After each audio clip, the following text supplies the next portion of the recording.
अरब की एक औरत का वाकया। अरब में एक औरत थी जिसका नाम उम्मे जाफर था। वो इंतहाई सखी और फयाज थी। लोगों में यूं तकसीम करती थी कि दाएं हाथ को बाएं हाथ का इल्म ना होता। कुछ दिनों से वो एक खास रास्ते से गुजरने लगी। इस रास्ते पर दो अंधे बैठे होते थे। ये दोनों सदाएं लगाते।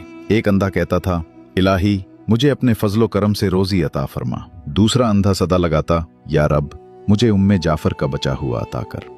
उम्मे जाफर दोनों की सदाएं सुनती थी और दोनों को कुछ न कुछ अता करती थी।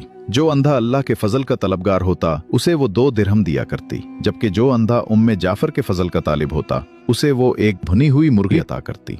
दिलचस्प बात यह थी कि जिसे भुनी हुई मुर्गी मिलती वो अपनी मुर्गी दूसरे अंधे को 2 दिरहम में बेच देता। ये सिलसिला कई दिनों तक चलता रहा। एक दिन उम्मे जाफर उस अंधे के पास आई जो उससे कहा करता था, या रब मुझे उम्मे जाफर का बचा हुआ अता कर। उम्मे जाफर ने उससे पूछा, क्या तुम्हें 100 दिनार मिले हैं? अंधा हैरान हो गया और बोला, नहीं, मुझे तो सिर्फ एक भुनी हुई मुर्गी मिलती थी जिसे मैं 2 दिरहम में बेच देता था। उम्मे जाफर ने कहा, जो अंधा अल्लाह के फजल का सवाल करता था मैं उसे 2 दिरहम देती थी, लेकिन तुम्हें जो मुर्गी देती थी उसके अंदर 10 दिनार डाल दिया करती थी। ये सुनकर अंधे ने अपना सर पीट लिया और चीखने लगा, हाय मेरी कमबख्ती, काश मैं ऐसा ना करता, मैं तो मारा गया। उम्मे जाफर ने बड़ी नरमी से कहा, यकीनन अल्लाह का फजल तलब करने वाला कामयाब है और इंसानों के फजल का तलबगार हमेशा महरूम रहता है।